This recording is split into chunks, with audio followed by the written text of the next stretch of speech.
In recent weeks, some of the risks to the inflation outlook have dissipated somewhat. The rand appreciated following the ANC elective conference, and after Eskom was granted a lower than expected tariff increase.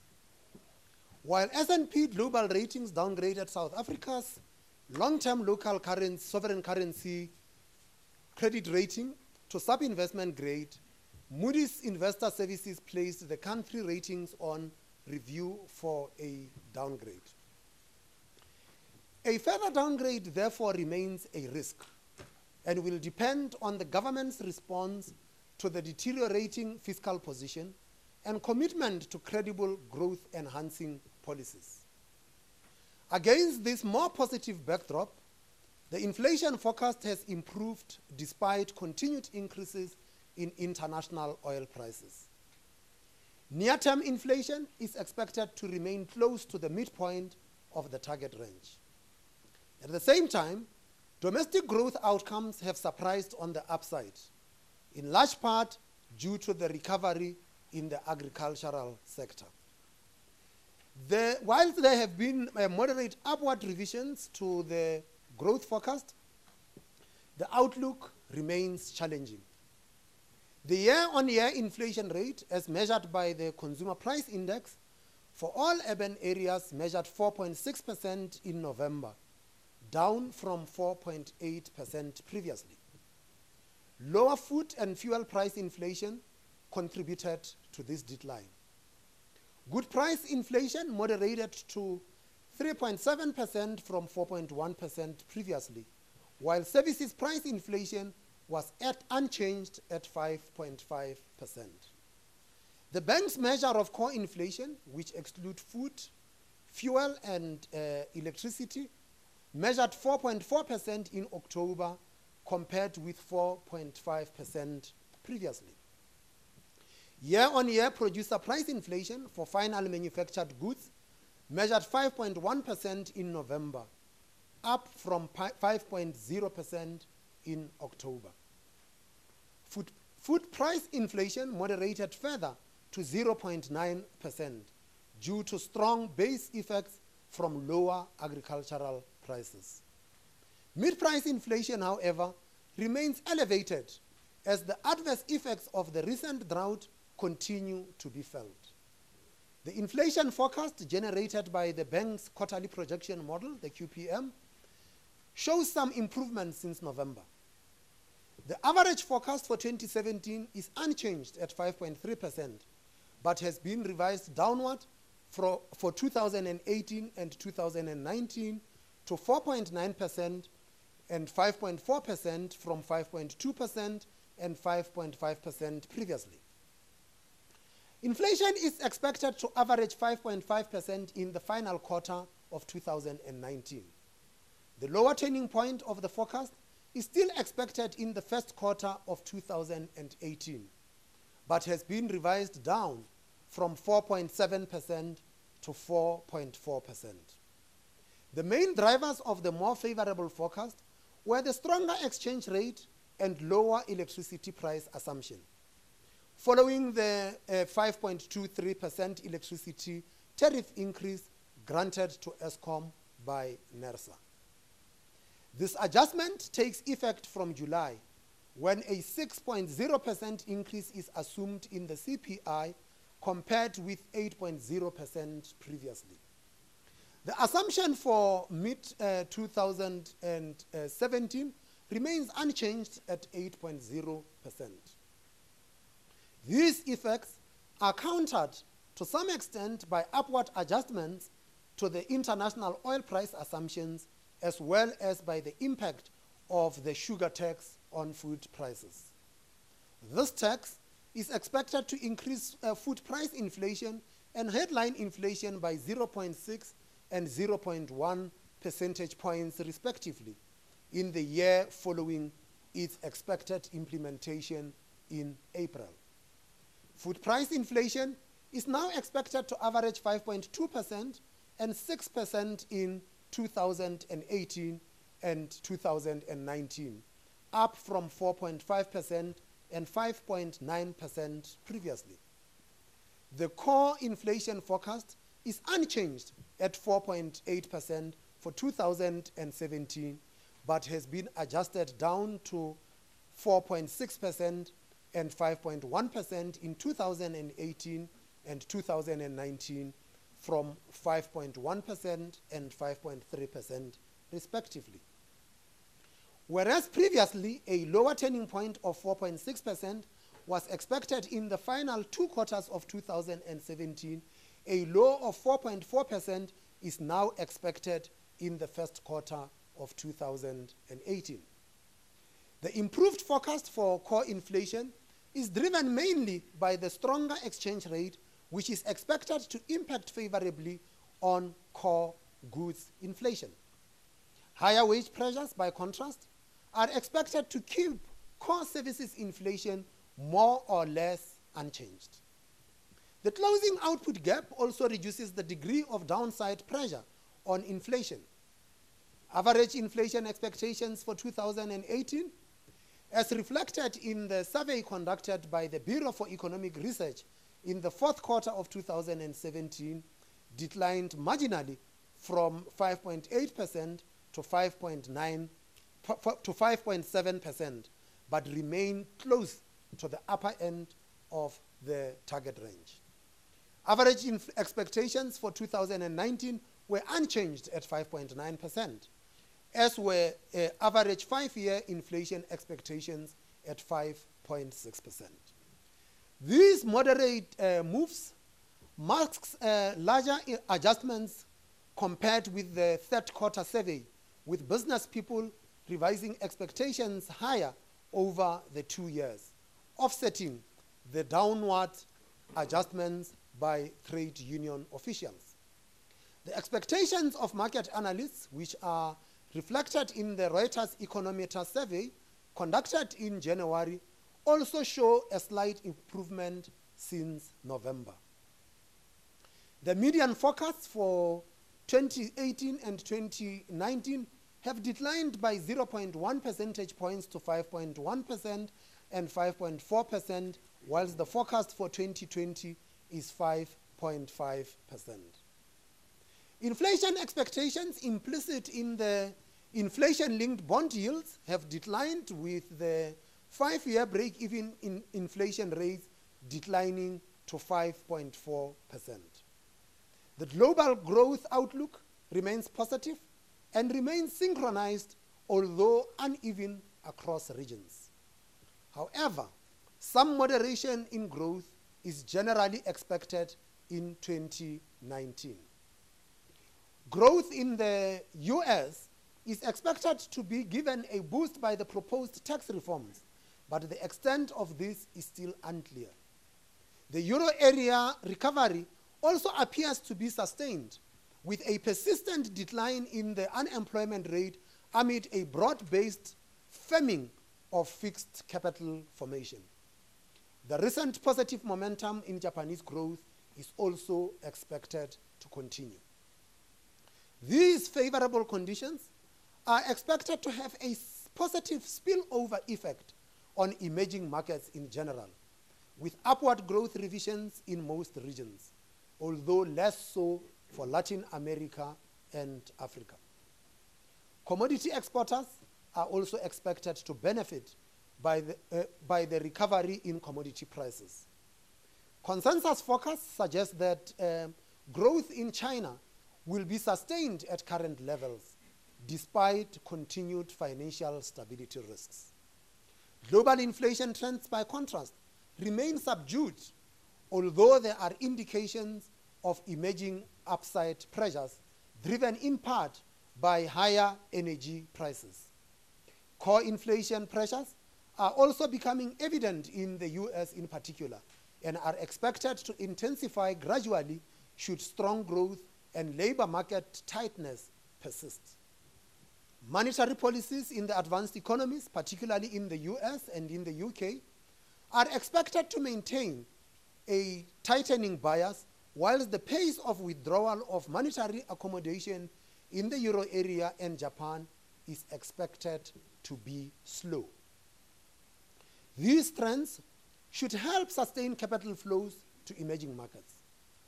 The rand exchange rate responded strongly to the outcome of the ANC elective conference, and since then has traded in a range of between 12 rands 25 and 12 rands 50 against the US dollar. This is a sharp contrast to the recent low of 14 rands 47 a month earlier. Since the previous meeting of the MPC, the rand has appreciated by 13.1% against the US dollar, by 9.6% against the euro, and by 10.6% on a trade-weighted basis. In the near term, the rand is expected to remain sensitive to sentiment generated by political developments. The favorable outlook for capital flows to emerging markets, as well as the positive trade account balances, are expected to be supportive of the rand. The latter is a reflection of the favorable terms of trade and import compression from lower growth. However, the lingering prospect of a credit ratings downgrade to sub-investment grade by Moody's continues to weigh on the longer-term outlook for the rand. Such an event would trigger the exclusion of South African government bonds from the World Government Bond Index and is likely to precipitate significant capital outflows. The extent of the impact on the exchange rate remains uncertain. Domestic growth prospects appear to be showing some signs of improvement, although of a low base. This follows encouraging growth rates in the second and third quarters of this year, driven to a significant degree by the exceptionally strong recovery in the agricultural sector. The bank has revised its forecast for GDP growth up from 0.7% to 0.9% for 2017, while forecasts for 2018 and 2019 have been adjusted to 1.4% and 1.6%, up from 1.2% and 1.5% previously. This more favorable outlook is consistent with the further increase in the bank's composite leading business cycle indicator of economic activity in October. The outlook is also likely to be impacted positively should recent political developments lead to a sustained boost in business and consumer confidence. High-frequency data suggests that fourth quarter growth is likely to be slower than the previous quarter, but still positive. On a month-to-month basis, mining output increased in October, but declined in November, while manufacturing output increased in both these months. However, the decline in the ABSA PMI to 44.9 index points in December is indicative of the continued challenges faced by the sector. More positively, the sub-index measuring expected business conditions in 6 months' time improved markedly. Despite the continued weakness in the RMB BER Business Confidence Index, growth in real gross fixed capital formation improved in the third quarter, following a contraction in the previous quarter. All three sectors recorded growth rates in excess of 4%. The recovery was most pronounced in the private sector. The durability of this improvement will be highly dependent on the extent to which recent political developments impact on confidence and lead to greater policy certainty and credibility. This process could take some time. At this stage, the forecast is for minimal growth in gross fixed capital formation this year, with a slight improvement in 2019. A prolonged recovery in fixed capital formation is needed to make inroads into the official unemployment rate of 27.7%. The quarterly employment statistics survey of StatsSA shows that during the third quarter of 2017, formal non-agricultural employment in both the public and private sectors declined further. Adjusted for election-related employment by the IEC, private sector employment creation more or less offset public sector losses in the 4 quarters to the third quarter of 2017.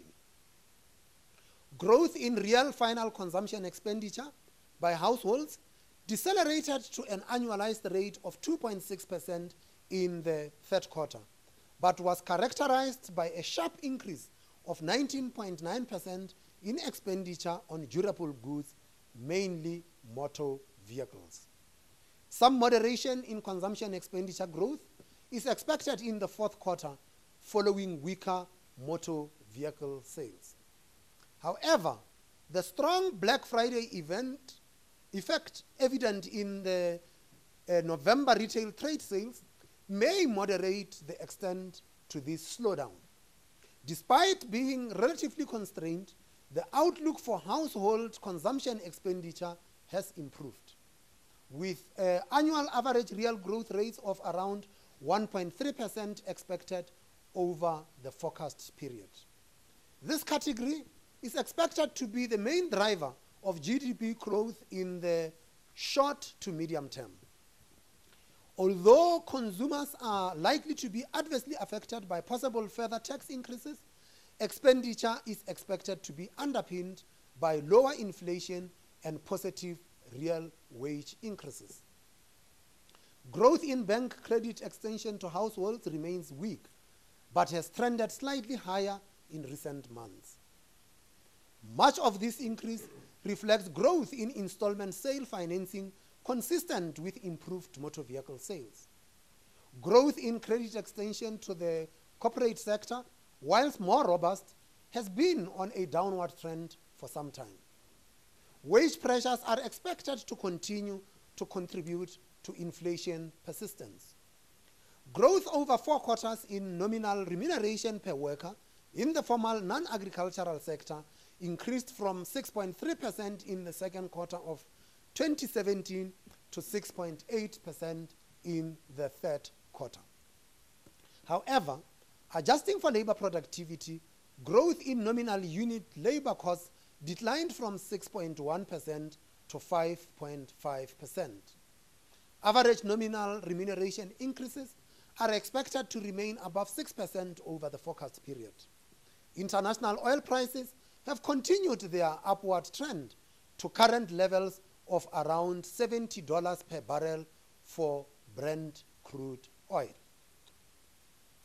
These increases are due to supply restrictions by some producers as well as increased global demand. At this stage, it is unclear if these prices will settle at these levels or if the trend will be reversed by increased U.S. shale output in response to higher prices. The oil price assumptions in the QPM have been adjusted upwards to average $62 per barrel in 2018 and 2019. Domestic petrol prices increased by 71 cents per litre in December, but were reduced by 34 cents per litre for 95 octane in January as a result of the stronger exchange rate. The current over-recovery on the petrol price points to a further price reduction in February should current trends persist. The MPC has taken note of the improved inflation outlook over the near term in particular. Inflation is expected to reach a low point below the midpoint, but is then expected to resume an upward trajectory and measure 5.5% in the final quarter of next year. This remains above the midpoint of the target range. The risks to the forecast are still assessed to be on the upside, though the degree of the upside has subsided. Two main risks featured prominently in the MPC discussions.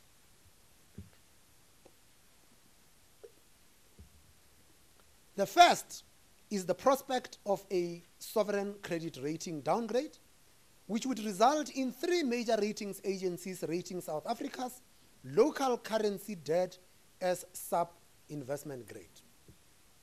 The impact on the rand and long bond yields could be significant, but the extent to which a universal downgrade is already priced in remains unclear. Furthermore, the assumption in the forecast for the starting point of the rand at 12 rands 90 against the US dollar is weaker than current levels.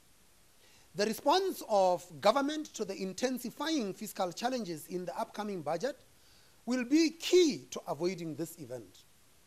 In addition, the pressures are now even more intense, with several state-owned enterprises facing financial risks. The challenge for government will be to find ways to finance the deficit in a growth-positive manner, and at the same time, convey a credible commitment to structural reforms that can raise the potential growth of the economy. This would also support business and consumer confidence. The second risk relates to international oil price developments. Although the assumptions have been raised over the forecast period, we still assess the risks to be moderately on the upside, and further upward adjustments may be required in the future. Demand pressures are benign, with core inflation pressures relatively contained. While household consumption expenditure is expected to be supported by positive wage growth, it remains constrained. The economic growth outlook is also more positive, but fragile. At this stage, the MPC assesses the risks to the growth forecast to be more or less balanced. The endogenous interest rate path generated by the quarterly projection model has changed slightly since the previous meeting. Whereas previously, 3 increases of 25 basis points by the end of 2019 were indicated, the third increase is now a marginal call. Furthermore, the timing of the first increase has been pushed out later in the period. The implied path remains a broad policy guide and could change in either direction by the next meeting in response to new developments and changing risks. In light of recent developments and the balance of risks, the MPC has decided that it would be appropriate to maintain the current monetary policy stance at this stage. Accordingly, the repurchase rate remains unchanged at 6.75% per annum. 5 members preferred an unchanged stance, while 1 member preferred a 25 basis point reduction. At this stage, let me pause and invite you to pose any questions that you might have. And as usual, please identify yourself and the media house that you represent. Sir Arabile. Oh, I thought I'm chairing, but Amukela. Thank you. Amukela Bata from Bloomberg News.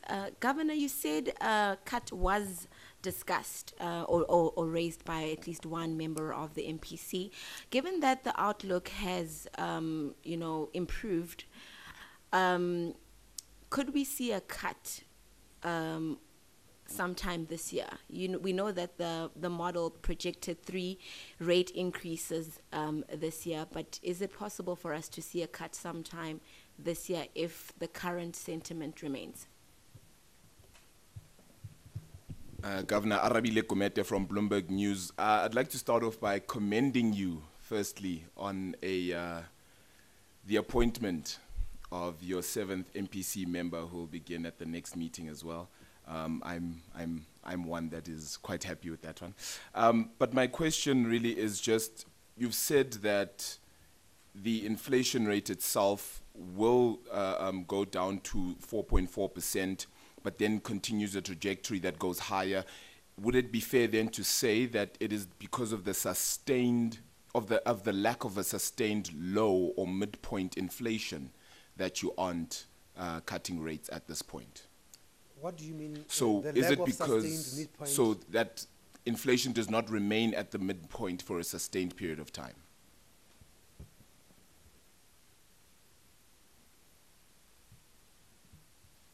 Okay. Any other questions? Mfuneko.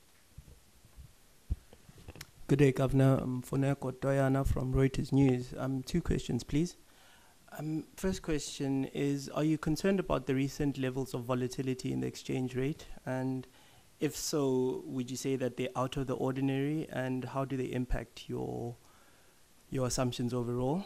And a second question, the recent strength in the rand, does that give the bank an opportunity to perhaps increase its holdings of FX reserves? Thanks.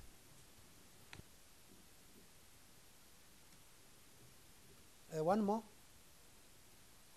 Sir? Governor John Bailey, ENCA. Can you elaborate on the reasons for the revision in the growth prospects for 2018 and 2019?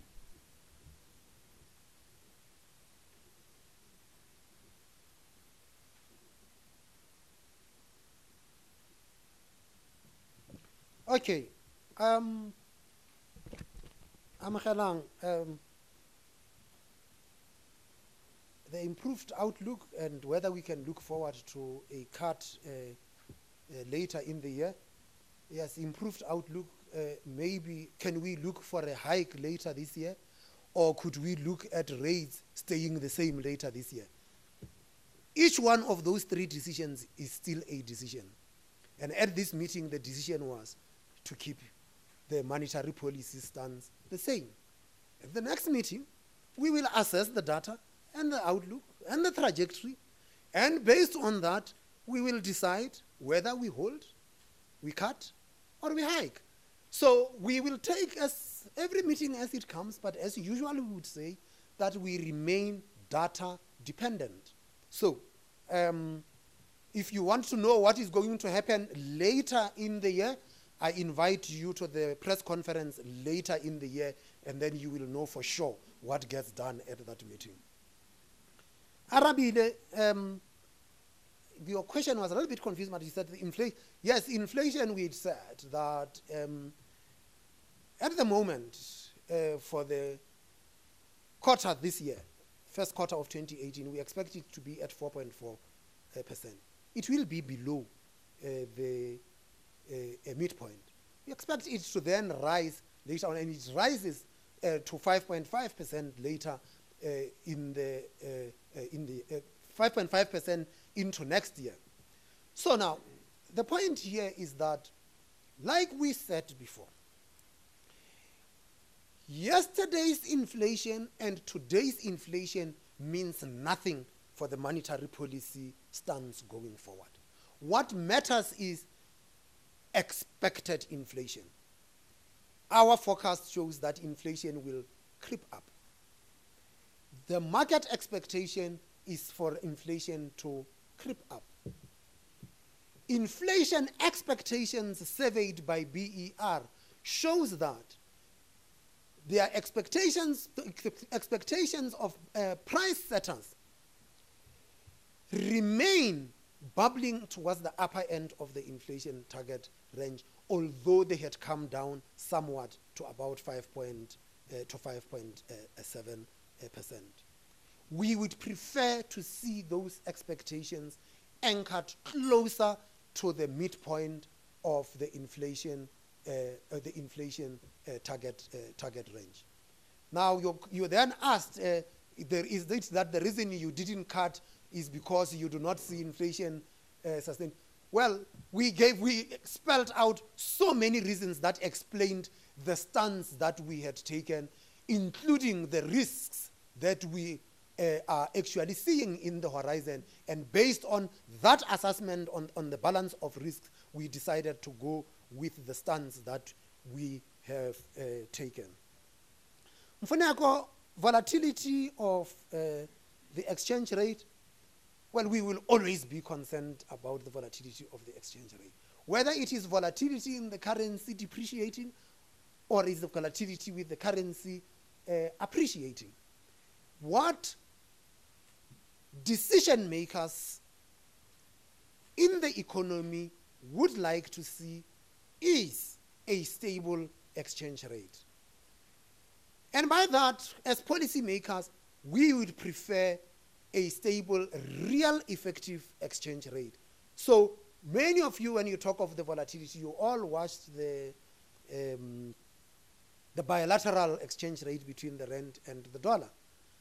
And you have seen the rand strengthen throughout this period. But have you tried to look back and see what else in the world was strengthening? Well, the euro strengthened against the dollar. That explains partly why the rand is strong against the dollar.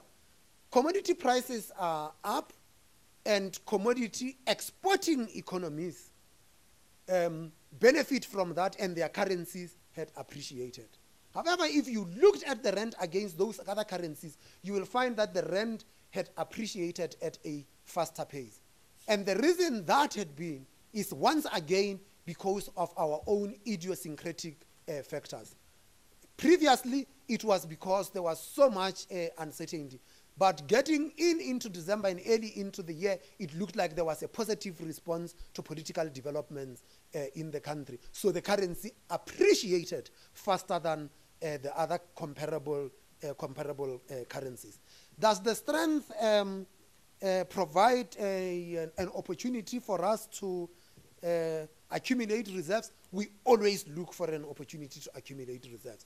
What drives us in accumulating reserves is not the movement of the currency, but whether there is an inflow of capital into the country. In other ways, we say there is foreign currency that had come into the South African market. That foreign currency might be cheap because the flow led to an appreciation of the currency, but it might have flown in and had not moved to the currency. So the accumulation or the quest to accumulate reserves is driven by inflows rather than by the movement of the exchange rate. Because you see, if you accumulate reserves because the currency has strengthened, you might be suggesting that you think you can influence the direction of the currency. And central bankers are known for their humility. One of the things we know is that we cannot determine the level of the exchange rate.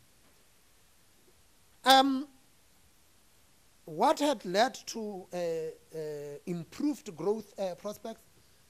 The global economy is in much better shape than it had been in a long time. I think that it is now 2 years in a row that forecasters have revised world growth higher. When you look at many of the developed economies, you will see that some of them are even growing closer to their potential. So some of them are having output gaps that are closing. Some of them are even having positive output gaps. We are a commodity exporting country. Commodity prices have improved and have gotten better. So we better dig the stuff out of the ground, because then if we dig the stuff out of the ground, we can take advantage of the improved prices in the commodity market. But also, one of the things we have constantly said was that South Africa has been experiencing a decline in investment. And we said that what had been driving that decline in investment had been lack of business confidence and policy and political uncertainty. But it looks like, based on the assessment we have made so far, there is a much more positive sentiment towards the country, not just by foreigners, but also by domestic investors. Like Larry Summers likes to say, an improvement in sentiment is the cheapest stimulus you could have. Actually, it's like a stimulus for which you pay nothing. So, any other questions? Yes, ma'am, you knew.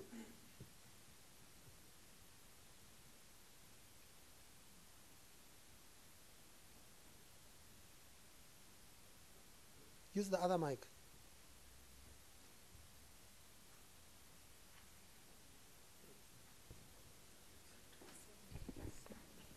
Sorry for that.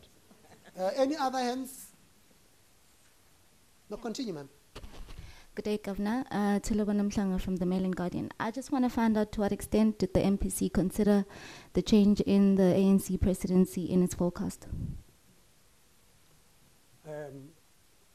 You said there is a question there?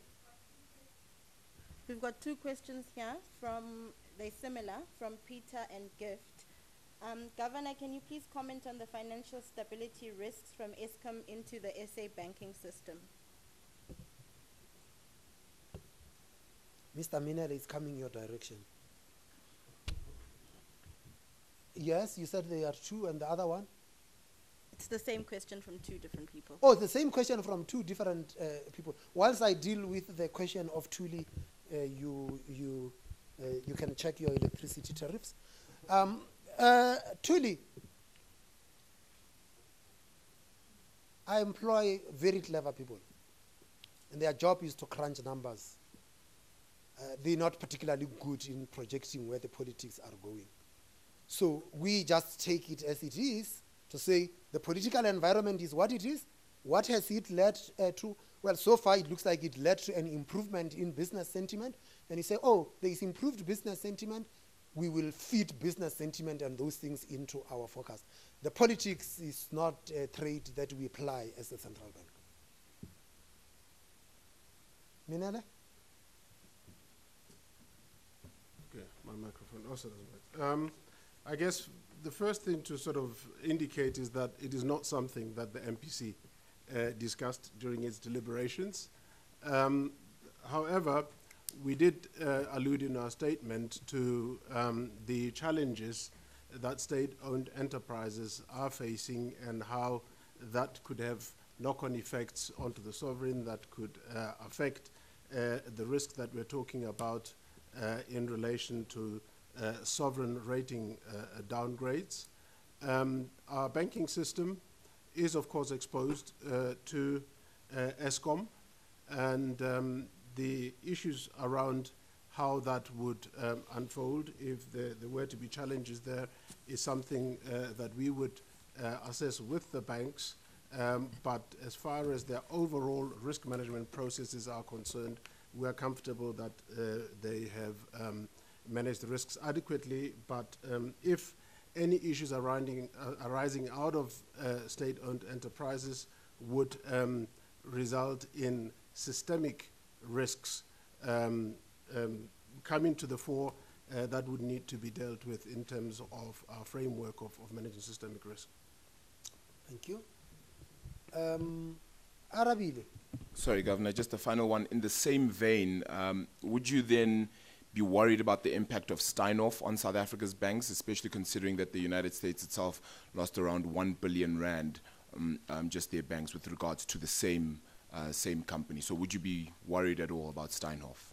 Okay, I think that Mr. Groep is going to deal with Steinhoff just now.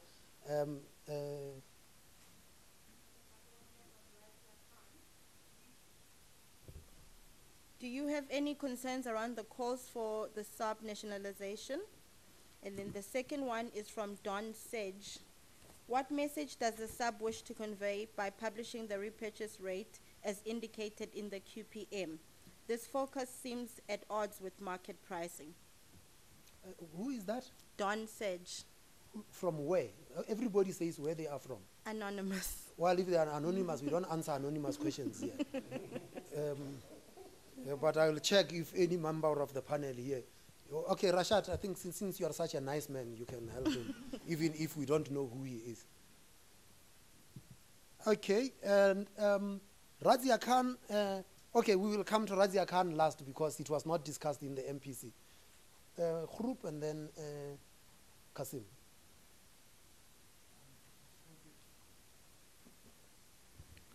This is really a press conference Monetary Policy Committee, and we should try and limit questions on financial stability to appropriate fora. But coming back to Steinhoff, so there's obviously a number of channels. First of all, obviously there was the fall in the equity value of Steinhoff, and obviously there were institutional investors that were invested in there, both domestically and internationally, and then they obviously had a loan book in which both domestic players partook as well as international. A lot of that exposure was to the international banks. So the exposure to our banks at a level where we are quite comfortable should not present a systemic risk to our system. And obviously, so from that perspective, we are quite comfortable. But obviously, this is an unfolding story that we are monitoring. But bear also in mind that we are not the lead regulator of Steinhoff. We are the central bank. We regulate banks. We are not involved in private enterprises. And I think it's therefore very important that that is also borne in mind in terms of how we think about these things. Kasim? Thank you very much. This was a question that I dealt with in the last MPC too. I think that, you know, there's a very delicate balance for the MPC. At one level, not to dismiss the path because we invest in the model and there's a very important message in the path, but at another level, not to be crudely interpreting the path. I think what's important is that by the fact that the MPC has gone to a new model, the thinking has to change slightly, and we've got to think that the important point about this model is that it is, in some respects, we think, an important communication tool. And the key message is that if the path is what you think at odds with the market, the path is saying, well, we have a model that says, what will it take in the long run to get to an inflation target that's effectively in the model, the midpoint? And the key message there is that looking at fundamentals like the output gap, the exchange rate, and the deviation from inflation, the model is saying to us, in order to get close to your midpoint, this is the path you need. It's an endogenously driven path. But the key point about it is that the model is a guide. We take into consideration certain risks that the model doesn't take into consideration. The economy is far more complex than the model, so it's an important, we engage with the model. It is the basis on which we rely for consistency of our thinking, but it's not something that we prison to. And I think that the important thing is for the public should understand that the path is telling us what it would take to get to 4.5%, taking into consideration certain critical variables that we make very explicit in the model. Thank you. Okay, thank you very much. And then, okay, Razia wanted to know something about nationalization, which I had said was not discussed in the MPC, but since it's out there, let's give it a try. The South African Reserve Bank is not privately owned. The South African Reserve Bank does have private shareholders. The private shareholders get paid 200,000 rands per annum, and the profits that remain go to the government. So, the call for the nationalization of the Reserve Bank, we understand, is for the call on the government to start a process to transfer ownership of the bank to public ownership. We would not be the first central bank to be transferred into public ownership. The Bank of England happened in the 40s. There's been a history of this thing happening. That the private shareholders would be bought out by government is not going to change a bit in terms of our mandate, because the shareholders have got nothing to do with our mandate. So take out the private shareholders and we are left with government. Our mandate is enshrined in the Constitution, which is a covenant between the people of South Africa. And so, you can take out the private shareholders. The mandate of the Reserve Bank in terms of the Constitution remains. So, in those calls to transfer the ownership of the Reserve Bank to the public, there had been something that had been missed, which you said, that the independence and the mandate of the Reserve Bank must be protected. So if those are protected and the shareholding is changed, it doesn't affect what we are doing. It will just remain what it had been, because that's what the Constitution says we must do. However, if those changes were to be accompanied by changes to the mandate and to the independence of the Reserve Bank, then expect a fight. Because somebody must defend the institution and somebody must defend the Constitution. And what has been very clear had been that a cross-section of society believe that the mandate of the Reserve Bank should be what it is and should be protected. At whether you had looked at the Minister of Finance deposing an affidavit in the courts, or whether you looked at the Speaker of Parliament deposing an affidavit in the courts, it had been as clear as that. So, nationalization of the Reserve Bank could take place, and if it takes place, we do not expect our mandate to be changed, but if there is to be changes to our mandate, you are going to have to go to the changes in the Constitution. And remember that the independence of the Reserve Bank didn't just get written into the Constitution. The independence of the Reserve Bank was one of the original constitutional principles on which the Constitution is based. So if there is a change, a constitutional change to the mandate of the Reserve Bank, such changes would have to be certified by the Constitutional Court. And guess what? The Constitutional Court had confirmed the independence of the Reserve Bank in the certification judgment when they they certified the Constitution. So we are here, we are not worried about that kind of stuff for as long as it doesn't interfere with our independence and with our mandate. Thank you very much, ladies and gentlemen. That concludes the business of today.